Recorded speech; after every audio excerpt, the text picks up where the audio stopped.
রংপুর বিশ্ববিদ্যালয় রংপুর অঞ্চলের মানুষের দীর্ঘদিনের সংগ্রামের ফসল, আশা আকাঙ্ক্ষার প্রতিফলন। যে রংপুর বিশ্ববিদ্যালয় এই অঞ্চলের মানুষ দীর্ঘদিন তারা আন্দোলন সংগ্রাম এবং লড়াই করে তাদের যে দাবি, সেই দাবির মাধ্যমে তারা রংপুর বিশ্ববিদ্যালয় প্রতিষ্ঠা করেছিল।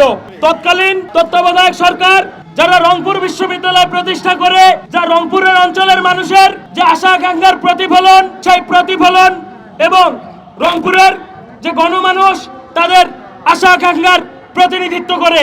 এই যে নাম, এই নামটি পরিবর্তনের কোনো যুক্তি ছিল না।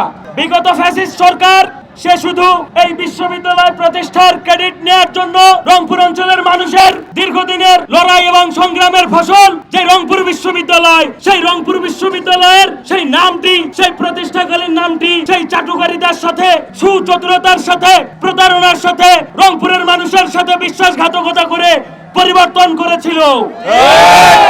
আমরা শিক্ষার্থীরা আজকে সেই ফ্যাসিস্ট হাসিনার সেই প্রতারণার বিপক্ষে আজকে আমরা এখানে গণজমায়েতে দাঁড়িয়েছি। এই গণজমায়েত থেকে সুস্পষ্টভাবে দেশবাসীর দৃষ্টি আকর্ষণ করে বলতে চাই যে রংপুর বিশ্ববিদ্যালয়, এই রংপুর বিশ্ববিদ্যালয় নামটি যে প্রতারণার মাধ্যমে ফ্যাসিস্ট সরকার পরিবর্তন করেছিল, সেইটুকুর প্রতিকার আমরা চাই। আমাদের রংপুর বিশ্ববিদ্যালয় যে প্রতিষ্ঠাকালীন নাম, সেই প্রতিষ্ঠাকালীন নাম আমরা ফেরত চাই। আমাদের এই প্রতিষ্ঠাকালীন নাম অবিলম্বে আমাদেরকে ফেরত দিতে হবে। অধ্যাদেশ দেওয়ার মাধ্যমে আমাদের যে রংপুর বিশ্ববিদ্যালয় যে প্রতিষ্ঠাকালীন নাম, সেই প্রতিষ্ঠাকালীন নাম আমাদেরকে ফেরত দিতে হবে। আপনি চান বা না চান, এখানে ফ্যাসিস্টদের যে চালাকি, যে প্রতারণা, এটি এখানে খুবই সুস্পষ্ট। আপনাদেরকে অবশ্যই সেটি মেনে নিতে হবে এবং সেটির প্রতিকার স্বরূপ আমাদের যে প্রতিষ্ঠাকালীন নাম, সেই প্রতিষ্ঠাকালীন নাম আমাদেরকে অনতিবিলম্বে ফেরত দিতে হবে।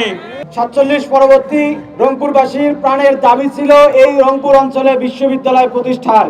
সেই বিশ্ববিদ্যালয় প্রতিষ্ঠার আন্দোলন যখন রংপুরবাসী করতেছিল, তখন 2008 সালে তৎকালীন তত্ত্বাবধায়ক সরকার রংপুর বিশ্ববিদ্যালয় অধ্যাদেশ 2008 জারি করে। সেই রংপুর বিশ্ববিদ্যালয় অধ্যাদেশ 2008 জারি করার মধ্য দিয়ে রংপুরের মানুষের প্রাণের দাবি রংপুর বিশ্ববিদ্যালয় প্রতিষ্ঠা হয়েছিল।